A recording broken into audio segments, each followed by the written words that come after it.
오늘 금요기도에 오신 여러분을 주님의 이름으로 축복합니다. 우리 로마 교회 성도들에게 보낸 편지, 로마서의 말씀을 또 함께 우리 새벽마다 또 함께 나누고 있습니다. 오늘 7장에 대해서 함께 나누기를 원합니다. 바울이 로마서를 통해서 죄인된 인간의 존재에 대해서, 그리고 예수 그리스도를 통해 인간을 구원하시는 하나님의 은혜와 사랑에 대해서 전하고 있습니다. 특별히 로마서 7장에서 바울은 율법의 역할, 그리고 율법의 한계에 대해서 말씀하고 있는데요, 바울이 평생 살면서 가장 많이 공격받았던 지점이 바로 이 율법에 대한 부분이었습니다. 바울은 율법이 그 자체로 잘못됐다거나 필요 없다고 말하지 않았어요. 다만 율법의 한계에 대해서 말했을 뿐입니다. 그런데 당시에는 율법주의, 율법이 지배하던 유대 사회를 지배하던 게 율법주의였기 때문에 이 율법에 대해서는 누구도 감히 어떤 비판도 할 수 없는 그런 분위기였어요. 그래서 바리새인들이 예수님에 대해서 시비 걸 때마다 뭘로 시비를 걸어요? 율법을 어겼다라는 걸로 계속 시비를 걸죠. 그 율법의 본질을 잊어버리고 율법을 지켜야 한다라는 그 편협한 생각 가지고 예수님에 대해서 계속해서 시비를 걸게 되는 거죠. 근데 이 바울이 율법의 한계에 대해서 이야기할 때에 바울이 그 일들로 인하여서 엄청나게 많은 저항을 받게 돼요. 많은 유대인들이 바울이 율법을 더럽히고 율법을 오염시키고 파괴한다고 생각했습니다. 게다가 바울은 바리새파 출신이에요. 바리새파 사람들, 여러분이 성경에 보면은 여러 분파가 나옵니다. 에세네파, 사두개파, 바리새파. 에세네파 사람들은 저기 광야에서 자기들끼리 공동체를 이루면서 금욕하고 절제하는 그런 사람들이에요. 사두개파는 제사장들입니다. 이 바리새파는 어떤 사람이었냐면은 자신들의 사명을 율법을 수호하는 것이라고 믿었던 사람들입니다. 여러분, 원래 배신자가 더 미움을 받는 법이에요. 여러분, 우리나라 이렇게 선수들, 올림픽 국가대표 선수들 응원하는데 우리나라 국가대표였다가 어떤 일로 인하여서 우리나라 국적을 포기하고 다른 나라에 귀화해서 국가대표로 나오는 선수들은 얼마나 욕을 먹는지 몰라요. 나라를 배신했다 이거죠. 그러니까 원래 상대편이면은 몰라요. 근데 원래 상대편보다 더 욕먹는 게 우리 편이었다가 배신한 사람이 훨씬 더 욕을 먹습니다. 여러분, 이 바울이 어떤 출신이에요? 바리새파 출신이잖아요. 바리새인 중에 바리새인이었다라고 바울은 말합니다. 게다가 예수 믿는 사람들을 앞장서서 붙잡던 사람이에요. 핍박하던 사람이에요. 그 앞에 스데반이 죽을 때에 죽어 마땅하다고 생각했던 사람이 바로 바울이었는데, 어느 날 부활하신 예수님을 인격적으로 만난 후에는 자기가 사도로 부름받았다고 하면서 복음을 전하기 시작했고, 바울을 통해서 많은 사람들이 예수님을 믿고 예수님께로 돌아왔어요. 그럼 바울이 율법에 대해서 비판하니까 제사장들이나 바리새파 사람들이나 유대 종교 지도자들에게 얼마나 많은 미움을 받았겠어요. 바울이 아무런 영향력이 없는 사람이었다면 그냥 무시하면 그뿐이에요. 그런데 바울이 그런 사람이 아니었잖아요. 바울의 말을 듣고 수많은 사람들이 예수님께로 돌아왔습니다. 바울이 유대 지역을 떠나서 로마 제국의 동쪽 소아시아 지역, 오늘날의 튀르키예 지역을 돌아다니면서 복음을 전했어요. 그곳에서 이방인들에게 히브리 말 모르는 헬라 사람들, 그리스어 쓰고 로마 제국의 사람들에게 복음을 전했습니다. 그러면서 바울이 입었던 그 앞치마, 바울이 장막을 짓는 일을 했기 때문에 작업복이죠. 그 앞치마를 두루 옆에 얹기만 해도 병이 떠나가는, 그런 놀라운 일들이 하나님께서 바울을 통해 그런 일들을 행하신 것을 보면서 많은 사람들이 놀랍고 주님께로 돌아오지 않았습니까? 그러니까 바울이 대단한 영향력을 끼치는 사람이었기 때문에 이 대제사장들이나 바리새인들이나 유대 이 종교 지도자들이 예수님으로부터 자기들이 위협을 느꼈던 것처럼, 자기네의 권력과 영적인 권위에 대해 위협을 느꼈던 것처럼 바울에게도 동일한 위협을 느꼈다라는 거예요. 바울은 아주 눈의 가시처럼 여겼습니다. 바울이 율법에 대해서 뭐라고 이야기를 하냐면, 율법이 의롭게 해주는 것이 아니라 다만 죄를 깨닫게 해주는 것이다 라고 말씀합니다. 로마서 3장 20절의 말씀을 한번 같이 보겠습니다. 시작.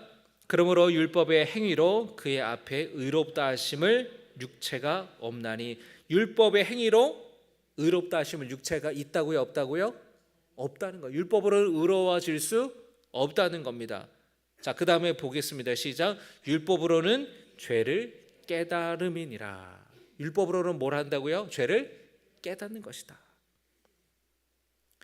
그러니까 율법은 뭐냐면 무엇이 죄인지를 알려주는 교사 역할을 하는 거라는 거예요. 율법을 통해 우리는 무엇이 죄인지를 알게 된다는 거예요. 로마서 7장 7절에 그런즉 우리가 무슨 말을 하리요? 율법이 죄냐? 그럴 수 없느니라. 율법으로 말미암지 않고는 내가 죄를 알지 못하였으니, 곧 율법이 탐내지 말라 하지 아니하였더라면 내가 탐심을 알지 못하였으리라. 자, 여러분, 이게 무슨 말이에요? 여러분, 십계명에 보면은 계명들이 이렇게 있잖아요. 탐내지 말라, 거짓 증언하지 말라, 여러 가지 이렇게 계명들이 이렇게 쭉 있는데, 탐내지 말라라고 이렇게 율법에 되어 있는 걸 볼 때에 그러면은 탐내는 게 뭐지? 내가 가진 거에 대해서 만족하지 못하고 더 가지려고 욕심 부리는 이 탐욕, 이게 죄구나라는 것을 깨닫게 되는 거예요. 율법이 없을 때에는 이게 죄인지 알아요, 몰라요? 몰라요. 그런데 이 율법이 우리로 하여금 탐욕이라는 것은 죄구나 라는 걸 깨닫게 된다라는 거예요. 거짓 증언하는 게 죄구나, 우상 숭배하는 게 죄구나, 도둑질하는 것이 죄구나 깨닫게 된다라는 거예요. 그래서 율법은 우리에게 죄를 깨우쳐 줍니다. 그게 율법의 역할이에요. 여러분, 아침에 일어나면 거울 보죠? 거울을 통해서 우리는 뭘 봐요? 더러워진 내 얼룩이 묻거나 더러운 게 묻으면 거울을 보고 알게 되잖아요. 율법의 역할이 그런 거예요. 율법을 통해서 우리 삶을 비추어 볼 때에 내 마음에 더러워진 죄악들을 바라보게 되고 깨닫게 된다라는 거예요. 그렇기 때문에 율법은 거룩하고 의롭고 선하다라고 바울은 말합니다. 로마서 7장 12절의 말씀 보겠습니다. 시작. 이로 보건대 율법 자체가 나쁜 게 아니라는 거예요. 깨닫게 해준다라는 거예요. 죄를, 뭐가 죄인지 뭐가 죄가 아닌지, 어떻게 살아가야 되는지 율법은 우리에게 깨달음을 준다라는 겁니다. 그런데 문제는 말이죠, 바울이 말하는 거예요. 그 율법이 우리를 더 어둠 속으로 몰아넣는다고 말해요. 7장 10절의 말씀 보겠습니다. 같이 읽습니다. 시작. 생명에 이르게 할 그 계명이 내게 대하여 도리어 사망에 이르게 하는 것이 되었도다. 생명에 이르게 해야 할 그 계명이 어떻게 됐다고요? 도리어 사망에 이르게 하는 것이 되었다. 계명이, 율법이 우리를 사망에 이르게 만들었다라고 하는 거예요. 여러분, 이해가 되시나요? 여러분이 로마서 7장은요 굉장히 이해하기 어려운 본문이에요. 이 하나만 보면은, 로마서 전체를 보면서 해석을 해야 돼요. 율법 자체는 거룩하고 선하다 그랬어요. 죄를 깨닫게 해주는 거라 그랬어요. 그런데 그 율법이 우리를 사망에 이르게 만든다는 거예요. 여러분 잘 이해가 되지 않으시죠? 자, 여러분 잘 들어보세요. 졸지 마시고. 여러분, 이전에는 내가 죄를 짓는 데 있어서 죄의식이라는 게 없었어요. 그게 죄라는 걸 몰랐어요. 그런데 율법이 뭘 해준다고요? 죄를 깨닫게 해준다 그랬어요. 자, 깨닫게 해준다 그랬어요. 그러면 이게 죄구나 라는 걸 깨달았으면 우리는 어떻게 살아야 돼요? 죄가 아닌 선을 선택하며 살면 되겠죠. 죄가 아닌 하나님의 뜻을 구하며 살면 되겠죠. 그러면 해피엔딩이겠죠. 그런데 여러분 그렇게 됩니까? 그렇게 안 되잖아요. 우리는 죄라는 걸 알면서도 죄를 져요. 죄가 모르면서도 죄를 짓기도 하지만 죄라는 걸 알았음에도 불구하고 죄를 알았으면 안 져야 되잖아요. 여러분 보세요. 얼마 전에 TV에서 이제 뉴스에 나오는데 음주운전하는 사람을 이렇게 음주 측정을 하는 거예요. 근데 경찰이 이렇게 서 있어요. 누가 봐도 그 밤에 경찰이 서 있다라는 거는 차선을 막고 서 있다라는 건 뭐 하겠다라는 거예요? 음주 측정을 하겠다라는 거예요. 쓰라고 이 수신호에 차가 서지 않고 그대로 내달려요. 그러니까 경찰이 탁 타가지고 막 사이렌 울리면서 번호를 막 부르면서 막 우측으로 차서 우측에 차 대세요. 차 대세요. 막 사이렌 울리면서요. 섰어요. 내리는데 벌써 비틀거려요. 아이고 한잔 하셨네. 선생님 면허증 주세요. 대리 불렀는데 선생님 벌써 엄청 취한 거예요. 왜 대리기사 안 부르셨어요? 불렀는데 대리기사가 안 왔다라는 거예요. 근데 이렇게 해보니까 대리기사를 부른 적이 없어요. 둘러대는 거예요. 결국에 불어보세요 하더니 면허 취소. 그런데 경찰 선생님 집에는 전화하지 말아주세요. 집에 전화가 하나요? 왜요? 아내가 알면 안 돼요. 그 와중에 자기의 생명을 살고 싶은 거예요. 아내가 알면 안 돼요. 그러니까 음주 걸렸다고 배우자에게 전하지 않습니다. 본인에게 연락이 갑니다. 그러면 고지서가 날라오나요? 고지서는 대구로 갈 거예요. 안 되는데. 뉴스에 그 장면이 이렇게 나오는 거예요. 여러분 음주운전이라는 게 죄라는 걸 몰라서 운전했을까요? 알면서도 죄를 져요. 여러분 마약하는 게 죄인지 몰라서 빠졌을까요? 죄인 줄 알면서도 마약을 하는 거예요. 죄인 줄 몰라서 가스배관 타고 가서 남의 집 금품을 훔쳐갑니까? 알아요. 남을 때리는 거 죄인 거 알고 속이는 거 죄인 거 알아요. 몰라서 못하면 여러분 법에 봐줘요. 그 사람은 몰랐어요. 이게 진짜 잘못한 거예요. 그러면은 감안해서 형을 내린다고요.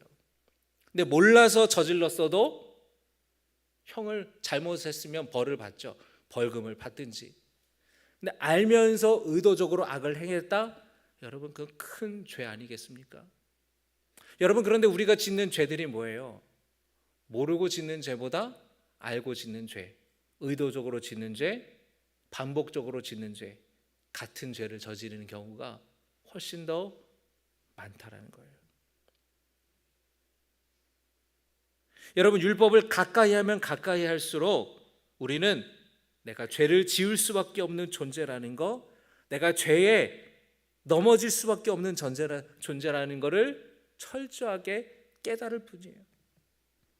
아무리 선을 행하고 내가 의로워지기 위해서 몸부림을 치더라도 그 율법 앞에서 우리는 또 죄를 짓고 마는 비참한 존재임을 깨닫게 될 뿐이에요. 율법 앞에서 인간은 오히려 절망하게 될 뿐이라는 겁니다.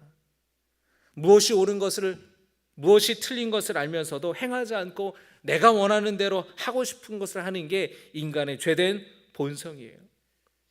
그래서 여러분 10절의 말씀 다시 보세요. 도리어 사망에 이르게 하는 법이 되었도다라는 게 바로 그 말씀이에요. 뜻이에요. 로마서 7장 19절의 말씀을 보겠습니다. 같이 읽겠습니다. 내가 원하는 바 선은 행하지 아니하고 도리어 원하지 아니한 바 악을 행하는도다. 내가 원하는 거는 선을 행하는 거예요. 이렇게 살아야지. 이게 하나님이 원하시는 건데 그렇게 살고 싶어요. 그런데 결국에 내가 짓는 건 뭐예요? 죄를 짓게 된다는 거예요. 악을 행하게 된다는 거예요. 참 여러분 사람이 아이러니하죠. 로마서 7장 20절에 만일 내가 원하지 아니하는 그것을 하면 이를 행하는 자는 내가 아니요 내 속에 거하는 죄니라. 내가 아닌 내 속에 있는 죄가 행한다라고 말씀합니다. 여러분 그런데 오해하지 마세요. 내가 죄 지은 게 아니라 내 속에 있는 죄가 지은 것이기 때문에 내가는 죄인 아닙니다 이 말 하는 거 아니에요. 오해하지 마세요. 내가 죄 지어놓고서 내가 죄 지은 거 아니에요. 내 안에 있는 죄가 행한 거니까 나는 죄인 아닙니다. 여러분 그거 아닙니다. 그런데 그런 걸 주장하는 이단도 있어요.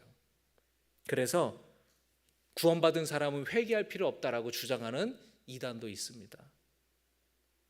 여러분 이게 무슨 뜻이냐? 내 속에 거하는 죄가 행한다. 내가 아니라 내 속에 거하는 죄가 행한다라는 말은 그만큼 내 안에 있는 죄가 나를 그렇게 강하게 주장한다라는 거예요. 여러분 우리 안에 선과 악이 싸워요. 영적 전쟁이란 다른 외부의 적과 싸우는 게 아니에요. 영적 전쟁은 우리 마음에서 일어나요. 가장 강하게 일어나는 마음의 영적 전쟁터가 우리 마음이에요. 내 내면에서 내 마음 안에서 선과 악이 싸워요. 미움과 용서가 싸워요. 탐욕과 절제가 싸워요. 비판과 이해가 싸워요. 교만과 겸손이 싸워요.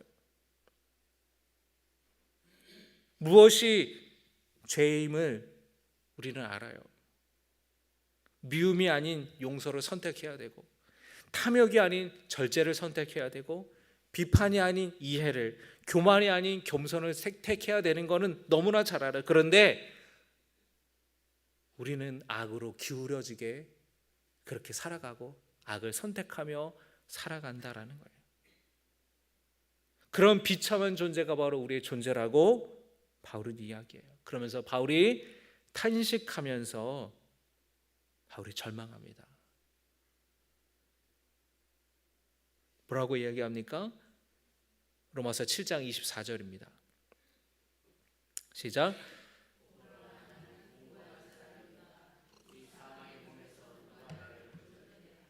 여러분이 율법 앞에서 죄 앞에서 죄가 나를 강하게 주장해서 무엇이 죄인지 알면서도 무엇이 악인지를 알면서도 그거 하면 안 되는데 그렇게 살아가면 안 되는데 그런 생각하면 안 되는데 알면서도 그렇게 살아가는 죄의 경향성, 그렇게 죄로 넘어지게 되고 죄로 기울어지게 되는 우리의 존재에 대해서 바울이 탄식하면서 절망하는 거예요. 오라 나는 공고한 사람이로다. 이 사망의 몸에서 누가 나를 건져내랴. 죄 앞에서 철저하게 인간은 무력합니다. 바울만 그렇습니까 여러분? 우리도 마찬가지 아닌가요? 오라 나는 공고한 사람이로다. 이 사망의 몸에서 누가 나를 건져내랴. 죄짓지 않으려고 하지만 그럴수록 더 죄짓게 되고 죄된 마음이 막 올라와요. 내 마음 안에 영적 전쟁이 일어나는데 죄의 힘이 너무나도 강해서 이기기가 어려워요. 그렇게 죄짓고 또 넘어지면서 나는 안 되나 봐. 자기를 비하하고 자기를 자책하고 그 죄 앞에 무력감에 느끼기도 합니다. 내가 그렇게 죄된 인생 살지 않으려고 회개해요. 그런데 또 넘어져요. 또 회개해요. 내가 회개해서 뭐해? 또 죄 지을 건데 기쁨이 없는 거예요. 나도 모르게 분노하고 짜증내고 비난할 쏟아내고. 바울은 율법은 거룩하고 의롭고 선하지만 우리를 구원하지는 못한다고 말해요. 오히려 우리를 더 절망하게 만듭니다. 그 율법들을 보면서 아휴, 나는 저렇게 못 사는데, 아휴, 나는 죄인인데, 아휴, 그렇게 우리는 절망할 수밖에 없다는 거예요. 바울은 6장에서 그런 절망스러운 인간의 존재를 가리켜서 죄의 종이라는 말로 표현합니다. 죄의 종이었다는 거예요. 죄가 우리의 주인이었다는 거예요. 그래서 죄가 우리를 다스리고 우리는 죄에서 벗어날 수 없는 그런 상태였다라는 겁니다. 그런데 바울이 그렇게 죄에 대해서, 절망적인 인간의 상태에 대해서 한참 얘기를 하지만, 그러나 그것만 얘기하는 게 아니에요. 바울은 이 로마 교회 성도들을 향해서 소망에 대해서 이야기합니다. 예수님께서 십자가에 달려 죽으실 때에 우리의 옛사람도 죽었다는 거예요. 6장 6절의 말씀 봅니다. 우리가 알거니와 우리의 옛사람이 예수와 함께 십자가에 못 박힌 것은 죄의 몸이 죽어 다시는 우리가 죄에게 종노릇 하지 아니하려 함이니. 할렐루야. 옛사람이 십자가에 못 박혔다는 거예요. 죄의 몸이 죽었다는 거예요. 예수님이 십자가에 못 박히실 때에 우리의 옛사람도 죽었다는 거예요. 죄의 몸이 죽었어요. 그래서 죄에서 벗어나게 됐습니다. 로마서 6장 7절에 이렇게 말씀합니다. 이는 죽은 자가 죄에서 벗어나 의롭다 하심을 얻었습니다. 그래서 우리는 이제 죄의 종이 아니에요. 해방되어서 의의 종이 되었습니다. 6장 18절에 죄로부터 해방되어 의에게 종이 되었느니라. 여러분, 죄가 나를 다스렸어요. 그런데 지금은 의의 종이 되어서 누가 나를 다스려요? 의가 나를 다스리는 거예요. 죄가 우리의 주인이었어요. 그러나 의로우신 하나님이 우리의 주인이 되었다라는 겁니다. 할렐루야. 옛사람이 아니라 어떤 사람이 된 거예요? 새 사람이 되었다는 거예요. 죄의 종에서 의의 종이 되었다라는 거예요. 그리고 로마서 8장 1절과 2절에 바울이 이렇게 이야기합니다. 우리 같이 읽겠습니다. 큰 소리로 시작. 그러므로 이제 그리스도 예수 안에 있는 자에게는 결코 정죄함이 없나니. 자, 여러분, 율법은 우리를 정죄해요. 율법은 우리를 정죄해요. 그러나 예수 안에 있는 자에게는 뭐가 없다고요? 정죄함이 없어요. 왜요? 2절에 보겠습니다. 시작. 이는 그리스도 예수 안에 있는 생명의 성령의 법이 죄와 사망의 법에서 너를 해방하였음이라. 할렐루야. 예수 안에 있는 생명의 성령의 법이 여러분을 죄와 사망의 법에서 해방시키신 줄로 믿습니다. 할렐루야. 죄와 사망의 법이 뭐예요? 죄는 우리를 지배해요. 결국 우리를 죄인으로 정죄함 받게 하고 죽음으로 인도합니다. 그게 죄의 세력이에요. 그러나 생명의 성령의 법, 성령께서 우리를 하나님의 생명으로 인도하시고 구원의 은혜로 인도하신다라는 거예요. 여러분, 이것을 믿으시기를 주님의 이름으로 축복합니다. 6장에서 바울은 이렇게 말해요. 로마서 6장 11절에 이와 같이 너희도 너희 자신을 죄에 대하여는 죽은 자요 그리스도 예수 안에서 하나님께 대하여는 살아있는 자로 여길지어다. 여러분, 죽은 사람은 반응이 없어요. 산 사람은 반응을 하죠. 죄에 대해서 죽었다라는 게 무슨 뜻입니까? 죄가 우리를 지배하지 못한다라는 거예요. 죄가 우리를 어떻게 할 수 없다라는 거예요. 그러나 하나님께 살아있는 자는 어떤 사람들입니까? 하나님께 산 자는 뭐 한다고요? 반응한다고요.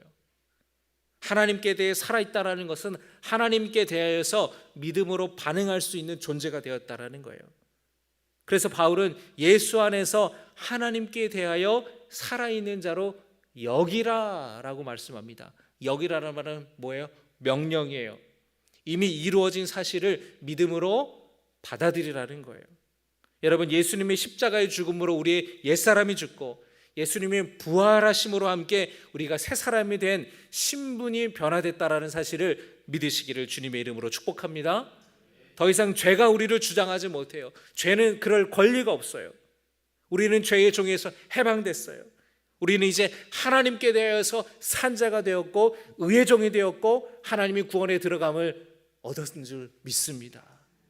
8장 2절의 말씀을 여러분 우리 다시 한번 고백하겠습니다. 이는 그리스도 예수 안에 있는 생명의 성령의 법이 죄와 사망의 법에서 너를 해방하였습니다. 할렐루야. 여러분은 묶고 있는 죄의 법에서 사망의 법에서 여러분 이미 해방되었어요. 믿으십니까? 이걸 믿지 못하는 사람이 있어요.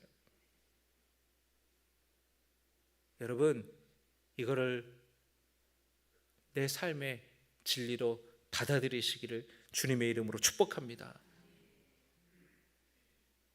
여러분의 인생을 살아갈 때 있어서 더 이상 죄에 묶여있는 인생처럼 살아가지 마세요. 죄에 묶여있는 인생처럼 그렇게 기도하지 마세요. 이미 해방된 자로 여러분 여기시기를 믿으시기를 주님의 이름으로 축복합니다.